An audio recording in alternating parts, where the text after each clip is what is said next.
शुरू होती है एक ऐसे खौफनाक जंगल से जहां इंसानों की दुनिया लगभग खत्म हो चुकी है। चारों तरफ सिर्फ घना जंगल और खतरनाक राक्षस हैं। इसी जंगल के बीच एक छोटी सी झोपड़ी में दो भाई नोलन और सैम अपनी माँ के साथ रहते हैं। उनकी माँ ने झोपड़ी को पुराने शास्त्रों की मदद से इस तरह बनाया है कि राक्षस उसके अंदर प्रवेश नहीं कर सकते, लेकिन जंगल में सामान जुटाने के लिए बच्चों को बाहर जाना ही पड़ता है। इसलिए उनकी माँ ने एक सख्त नियम बनाया है। दोनों भाइयों की कमर से एक रस्सी बंधी रहती है और रस्सी का दूसरा सिरा झोपड़ी से जुड़ा रहता है। माँ उन्हें हमेशा समझाती है कि चाहे कोई भी मुसीबत आए, रस्सी को कभी मत खोलना। दोनों भाई अब तक इस नियम का पालन करते आए थे, लेकिन एक दिन हालात बदल गए। शिकार की तलाश में नोलन और सैम झोपड़ी से बाहर निकले। रस्सी की लंबाई सीमित होने के कारण वे ज्यादा दूर नहीं जा सकते थे। ऊपर से उस इलाके में मौजूद ज्यादातर जानवर भी अब खत्म हो चुके थे। नोलन काफी देर तक इधर उधर तलाश करता रहा, लेकिन उसे कुछ नहीं मिला। तभी उसकी नजर जमीन पर पड़े एक चिड़िया के अंडे पर पड़ी।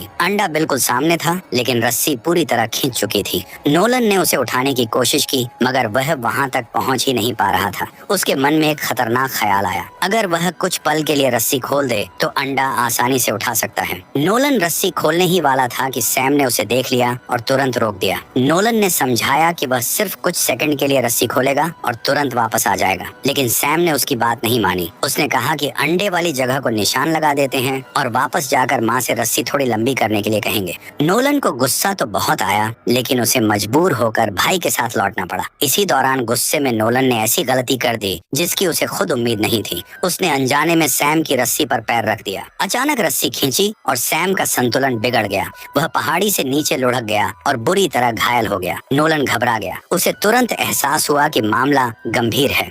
वह जोर जोर से अपनी माँ को पुकारने लगा। आवाज सुनते ही माँ झोपड़ी से बाहर निकलकर बच्चों की तरफ दौड़ पड़ी, लेकिन तभी जंगल में कुछ अजीब सी आवाजें सुनाई देने लगी। पेड़ों के बीच लगातार सरसराहट हो रही थी। नोलन ने जैसे ही आसपास देखा, उसके होश उड़ गए। उनकी तरफ एक भयानक छिपकली जैसा राक्षस धीरे धीरे बढ़ रहा था। उसकी लंबी जीभ बार बार बाहर निकल रही थी और वह दोनों भाइयों के बेहद करीब पहुंच चुका था।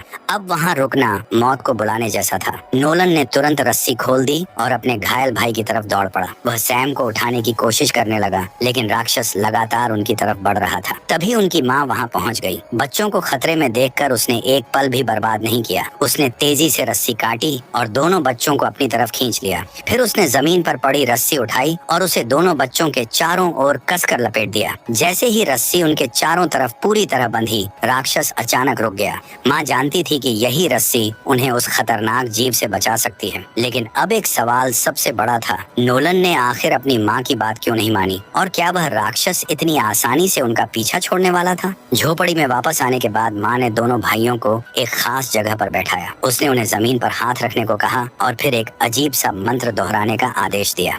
नोलन और सैम कुछ समझ नहीं पा रहे थे, लेकिन माँ की सख्ती के कारण उन्होंने वैसा ही किया। इसके बाद माँ ने दोनों को कुछ समय के लिए भंडार घर में रहने को कहा। बच्चों की परेशानी देखकर आखिर माँ ने उन्हें सच्चाई बताई। उसने कहा कि जंगल में रहने वाले राक्षस सिर्फ हमला ही नहीं करते, बल्कि अपना रूप बदल सकते हैं और इंसानों के शरीर पर कब्जा भी कर सकते हैं। अगर उन्होंने सावधानी नहीं बरती तो कोई राक्षस इंसान का रूप लेकर चुपचाप उनके घर में घुस सकता है। इसी वजह से माँ ने घर के अंदर कई सुरक्षा उपाय कर रखे थे। भंडार घर में भी ऐसी रहस्यमयी चीजें छिपी थीं, जो किसी बुरी शक्ति को दूर रखने में मदद करती थी। माँ की बातें सुनकर सैम को तो यकीन हो गया, लेकिन नोलन के मन में सवाल अभी भी बाकी थे। उसने सैम से पूछा कि क्या उसने उस राक्षस के बारे में कुछ अजीब देखा था। सैम ने बस इतना कहा कि वह जीव उसे पकड़ नहीं पाया। नोलन ने तुरंत एक और सवाल कर दिया, अगर सच में कोई राक्षस उनके घर में घुस सकता है तो उनका छोटा कुत्ता अब तक सुरक्षित कैसे है? इस सवाल का कोई जवाब नहीं मिला। आखिरकार नोलन ने तय किया कि वह अपनी माँ की बातों पर आंख बंद करके भरोसा नहीं करेगा। वह खुद इस रहस्य की सच्चाई पता लगाएगा। लेकिन उसी रात एक और अजीब घटना हुई। माँ सोने जा रही थी, तभी उसे अपने पीछे किसी के खड़े होने का एहसास हुआ। जब उसने पलट कर देखा तो नोलन बिल्कुल सामने खड़ा था। उसके चेहरे पर कोई भाव नहीं था और वह माँ की बातों का कोई जवाब भी नहीं दे रहा था। माँ तुरंत समझ गई कि क्या हो रहा है।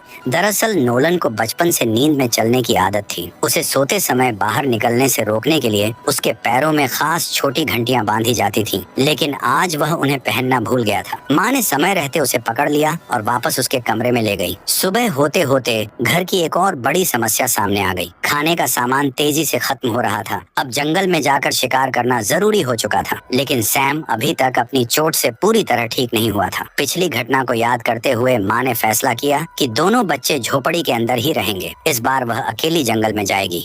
ज्यादा दूर तक पहुंचने के लिए उसने घर से बंधी रस्सी को ही लंबा करने का तरीका निकाला। उसने 3 लंबी रस्सियों को आपस में जोड़ दिया। अब वह पहले से कहीं ज्यादा दूर तक जंगल में जा सकती थी, लेकिन उसे बिल्कुल अंदाजा नहीं था कि जितना दूर वह जाएगी उतना ही बड़ा खतरा उसका इंतजार कर रहा है। जंगल में शिकार की तलाश करते हुए नोलन की माँ की नजर अचानक एक कुएं पर पड़ी। वह जमीन पर रखे खाने को लालच से चुग रहा था। माँ ने तुरंत अपना निशाना साधा, लेकिन तभी उसकी आंखों के सामने एक भयानक दृश्य आया। उसे लगा जैसे सामने नोलन खड़ा है और उसका चेहरा खून से सना हुआ है। माँ एक पल के लिए बुरी तरह घबरा गई, लेकिन अगले ही क्षण उसे एहसास हुआ कि वह सिर्फ एक भ्रम था। उसने दोबारा कुएं पर निशाना लगाया, मगर तभी नोलन की परछाई जैसी आकृति फिर उसकी आंखों के सामने दिखाई दी। इस बार वह अपना निशाना संभाल नहीं पाई। कौवा मौका पाकर उड़ गया। माँ ने इसे अपने बढ़ते तनाव और बच्चों की चिंता का असर समझा। शिकार हाथ से निकल चुका था, इसलिए उसने जंगल से पेड़ की छाल इकट्ठा करना शुरू कर दिया। लेकिन सिर्फ छाल से परिवार का पेट भरना मुश्किल था। सैम अभी घायल था, इसलिए नोलन को भी अपनी माँ की मदद करनी पड़ रही थी। तीनों मिलकर छाल इकट्ठा कर रहे थे कि अचानक नोलन को महसूस हुआ जैसे कोई उसके पीछे से बहुत तेजी से गुजरा हो। वह तुरंत पलटा, लेकिन वहाँ कोई नहीं था। उसने आसपास देखा तो उसके होश उड़ गए। माँ भी गायब थी और सैम भी। नोलन अकेला जंगल के बीच खड़ा था। तभी उसकी नजर अपने टखने पर पड़ी। वहाँ एक छोटी सी घंटी बंधी हुई थी। उसे देखकर नोलन चौंक गया, क्योंकि ये घंटियां उसे सिर्फ सोते समय पहनाई जाती थी। अचानक उसे सब समझ आने लगा। जो कुछ अभी हुआ था वह असल में सपना था। अपनी नींद में चलने की आदत के कारण नोलन शायद बिना जाने घर से बाहर निकल आया था, लेकिन तभी उसे एक और बात याद आई। उसके पैर में अब वह घंटी थी ही नहीं। नोलन के अंदर डर फैल गया। उसने अंधेरे जंगल को ध्यान से देखना शुरू किया। एक एक पेड़ और झाड़ी को गौर से देखने के बावजूद उसे कुछ असामान्य नजर नहीं आया। कुछ समय बाद जब उसकी आंख खुली तो उसने खुद को एक ठंडे भंडार घर के अंदर बंद पाया। नोलन ने दरवाजा पीटना शुरू कर दिया और माँ को आवाज लगाई, लेकिन बाहर से कोई जवाब नहीं आया। पूरी रात वह उसी बंद कमरे में पड़ा रहा। सुबह जब दरवाजा खुला तब तक वह खुद को रोक न पाने के कारण कपड़े गीले कर चुका था। नोलन को बहुत शर्मिंदगी हुई और उसके मन में अपनी माँ के लिए नाराजगी भी बढ़ गई। माँ को लगा कि शायद उसने बच्चों पर जरूरत से ज्यादा सख्ती कर दी है, इसलिए उसने माहौल ठीक करने के लिए घर में रखी एक बेहद कीमती चीज बाहर निकाली। वह एक पुराना कैमरा था। माँ ने दोनों भाइयों को बताया कि यह कोई साधारण कैमरा नहीं है, इससे केवल एक आखिरी तस्वीर ली जा सकती थी। बच्चों की उत्सुकता बढ़ गई। माँ ने यह खास मौका सैम को देने का फैसला किया। कैमरे को देखते ही दोनों भाई बाकी सारी बातों को भूल गए और धीरे धीरे नोलन के मन में अपनी माँ के लिए जमा हुआ गुस्सा भी कम होने लगा। लेकिन कैमरे वाली खुशी ज्यादा देर नहीं टिक पाई। माँ ने अचानक ऐसी बात कह दी जिसे सुनकर नोलन का चेहरा उतर गया। उसने बताया कि काफी समय से जंगल में कोई ढंग का शिकार नहीं मिला है। भंडार में रखा खाना भी अब परिवार के लिए ज्यादा दिनों तक नहीं चलने वाला। फिर उसने एक ऐसा फैसला सुनाया जिसे सुनकर नोलन भड़क उठा। वह घर के कुत्ते को मारकर उसका मांस खाने वाली थी। नोलन ने तुरंत इसका विरोध किया। उसने माँ से बहस करते हुए कहा कि कुत्ता उनके परिवार का हिस्सा है। फैसला बच्चों के सामने वोट से करने का सुझाव दिया। लेकिन नोलन को सबसे ज्यादा दुख तब हुआ जब सैम ने भी माँ के फैसले का समर्थन कर दिया। कुछ ही देर बाद कुत्ते को सामान रखने वाले कमरे में ले जाया गया। नोलन चुपचाप सब देखता रहा। जब माँ कुत्ते को मारने के लिए आगे बढ़ी तभी नोलन ने पीछे से चाकू लेकर उसे रोक दिया। अब उसे अपनी माँ की मानसिक हालत पर गंभीर शक हो चुका था। उसने तय कर लिया कि वह माँ को एक बार परखेगा। नोलन ने कमरे की सुरक्षा खोल दी और बाहर निकलकर दरवाजा बंद कर दिया। अब उसकी माँ उसी कमरे में कैद थी। वह लगातार दरवाजा खोलने के लिए चिल्लाती रही, लेकिन नोलन पीछे हटने को तैयार नहीं था। हालात बिगड़ते गए। माँ ने खिड़की पर जोर जोर से हाथ मारना शुरू कर दिया। उसकी आवाज सुनकर सैम भी वहाँ पहुँच गया। दोनों भाइयों के बीच बहस इतनी बढ़ गई कि बात हाथापाई तक पहुँच गई। इसी दौरान माँ ने कमरे के अंदर पड़ी एक चीज उठा ली, लेकिन उससे पहले कि कोई कुछ समझ पाता नोलन ने खिड़की तोड़कर बाहर निकलने की कोशिश की। तभी उसके पीछे से एक बेहद डरावनी आवाज आई। नोलन धीरे धीरे पलटा। उसके पीछे एक रहस्यमयी प्राणी खड़ा था। उसने बेहद शांत आवाज में नोलन को बताया कि जल्द ही वह उसके शरीर पर नियंत्रण कर लेगा और फिर नोलन से उसी के परिवार को खत्म करवाएगा। यह सुनकर नोलन के पैरों तले जमीन खिसक गई। उसे लगा कि अगर वह सच में उस प्राणी के कब्जे में चला गया तो वह अपने ही परिवार के लिए खतरा बन जाएगा। डर के मारे उसने अपनी जान खत्म करने तक का फैसला कर लिया, लेकिन आखिरी पल में भी उसके मन में यही था कि वह किसी मासूम मासूम की जान नहीं लेगा। तभी सैम ने झगड़ा रोक दिया और कमरे का दरवाजा खोल दिया। दोनों ने अंदर देखा तो वहाँ कोई प्राणी मौजूद नहीं था, लेकिन नोलन के मन में डर अब पूरी तरह बैठ चुका था। उसे अपनी माँ को नुकसान पहुँचाने की कोशिश का भारी पछतावा होने लगा। उसने एक रस्सी उठाई और उसे अपने शरीर के चारों तरफ कस कर लपेट लिया। शायद उसके मन में यही था कि अगर रस्सी उसे घर से जोड़े रखेगी तो वह अपनी माँ और भाई से दूर नहीं जा पाएगा। लेकिन अब घर में एक और समस्या खड़ी हो चुकी थी। खाना लगभग खत्म था। सैम भूख से परेशान रहने लगा। अपने भाई की हालत देखकर नोलन ने फैसला किया कि अब शिकार की जिम्मेदारी वही उठाएगा। उसने अपनी माँ का तरीका अपनाया और 3 रस्सियों को जोड़कर एक लंबी रस्सी तैयार कर ली। इससे वह पहले से कहीं ज्यादा दूर तक जंगल में जा सकता था। लेकिन इतनी मेहनत के बाद भी उन्हें पर्याप्त भोजन नहीं मिल रहा था। आखिरकार दोनों भाई रस्सी की आखिरी सीमा तक पहुंच गए। नोलन ने आगे देखा तो अचानक उसके कदम रुक गए। घने और सुनसान जंगल के बीच एक साफ सुथरी सड़क दिखाई दे रही थी। इतने समय से जिस दुनिया को वे सिर्फ जंगल तक सीमित समझते थे, उसके बीच यह सड़क एक बिल्कुल नई दुनिया का संकेत दे रही थी। और अब सवाल था, ये सड़क आखिर जाती कहाँ थी? सड़क देखकर नोलन के अंदर उम्मीद जागी। उसने पूरी ताकत से मदद के लिए आवाज लगानी शुरू कर दी, लेकिन काफी देर तक उसकी पुकार का कोई जवाब नहीं आया। नोलन लगभग हार मानकर वापस लौटने ही वाला था कि अचानक दूर से एक आदमी उनकी तरफ आता दिखाई दिया। वह एक राहगीर था जिसने नोलन की आवाज सुन ली थी। नोलन उसे देखकर हैरान रह गया। अगर यह आदमी सच में बाहर की दुनिया से आया था तो इसका मतलब था कि उसकी माँ ने जिस दुनिया को पूरी तरह खत्म बताया था वहाँ अभी भी लोग मौजूद थे। फिर भी नोलन पूरी तरह भरोसा नहीं कर पा रहा था। राहगीर ने बताया कि उसके बैग में खाना है और उसकी गाड़ी जंगल के किनारे खड़ी है।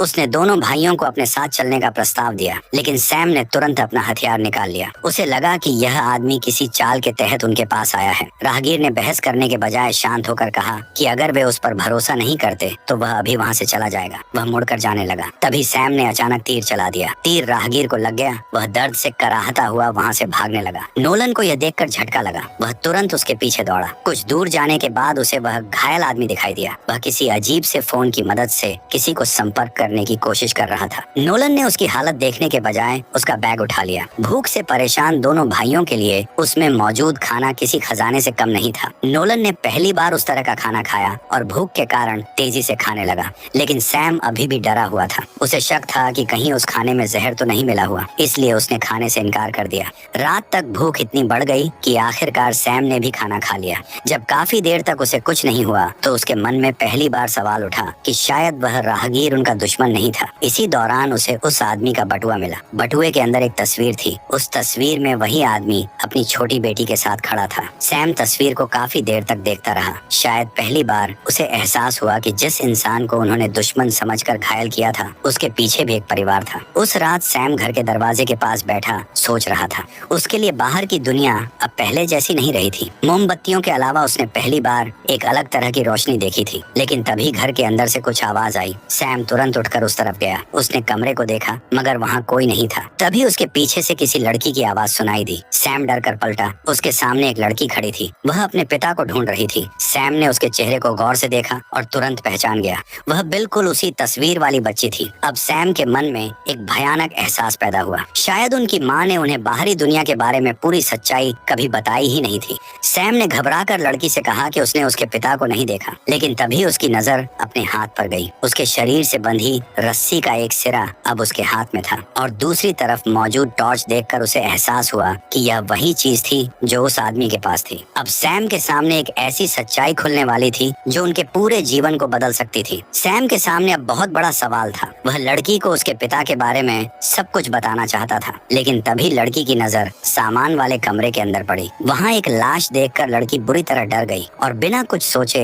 जंगल की तरफ भागने लगी। सैम भी उसके पीछे दौड़ पड़ा। जंगल में उस वक्त कोई राक्षस दिखाई नहीं दे रहा था, लेकिन वहाँ मौजूद जंगली जानवर भी कम खतरनाक नहीं थे। दोनों काफी दूर तक भागते रहे। फिर अचानक सैम की कमर से बंधी रस्सी पूरी तरह तन गई। वह आगे नहीं जा सकता था। उसे पहली बार लगा कि शायद उसकी माँ की सारी बातें सिर्फ उन्हें डराने के लिए थीं। आखिरकार सैम ने भी वही गलती कर दी। उसने रस्सी खोल दी, लेकिन कुछ ही देर बाद जब उसने पीछे देखा तो लड़की वहाँ मौजूद नहीं थी। सैम उसे ढूंढने लगा। उसी समय नोलन की नजर एक पेड़ पर पड़ी। पेड़ के तने पर एक बेहद अजीब जीव धीरे धीरे ऊपर चढ़ रहा था। उसके शरीर पर कई हाथ थे और उसका रूप देखकर ही डर पैदा हो रहा था। सैम ने जैसे ही ऊपर देखा तभी एक लंबा सांप अचानक उसके कपड़ों के अंदर से निकल आया। वह तेजी से उसके मुंह की तरफ बढ़ा और उसके अंदर घुस गया। कुछ ही पलों में सैम के शरीर पर उसका नियंत्रण हो गया। उधर नोलन अचानक घर के अंदर नींद से जागा। उसने देखा कि सैम भी वहाँ मौजूद था। कुछ समझे बिना नोलन ने तुरंत अपनी कमर में रस्सी बांधी और घर से बाहर निकल आया। उसकी नजर सामने फैली रस्सी पर गई जो जंगल के अंदर तक जा रही थी। नोलन ने पूरी ताकत से रस्सी खींची लेकिन दूसरी तरफ से कोई जवाब नहीं मिला।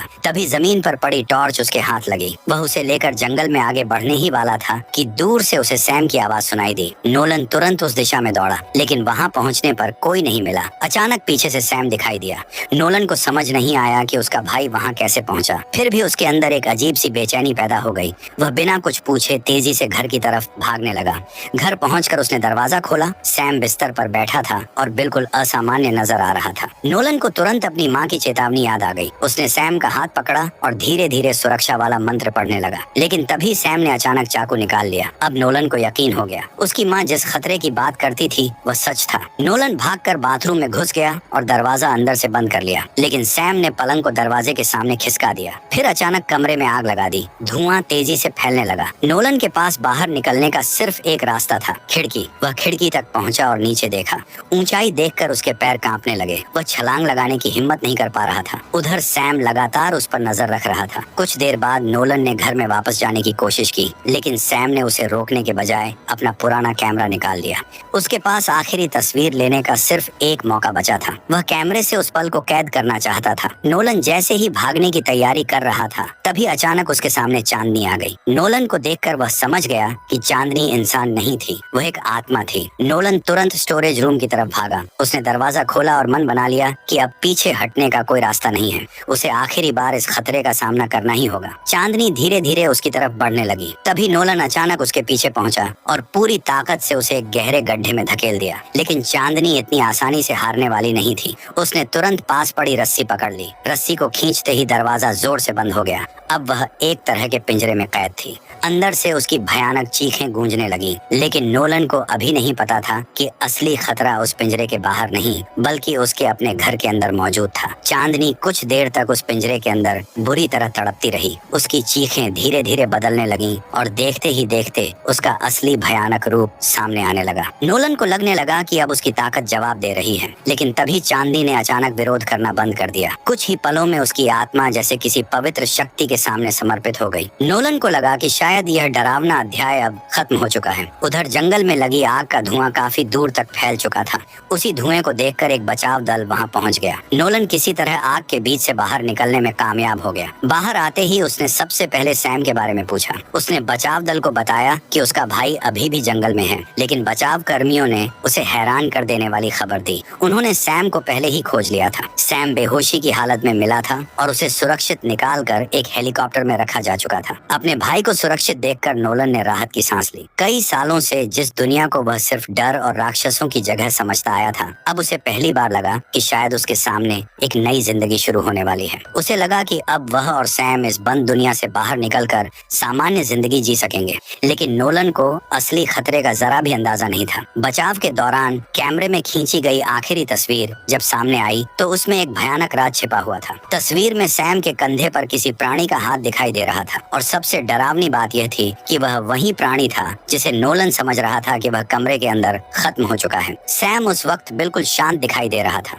नोलन ने उसके चेहरे पर छिपे उस खतरे को पहचाना ही नहीं। यानी जिस डरावनी दुनिया से वे बचकर निकले थे, शायद वह दुनिया अब भी उनके साथ बाहर आ चुकी थी। और इसी रहस्य के साथ कहानी खत्म हो जाती है।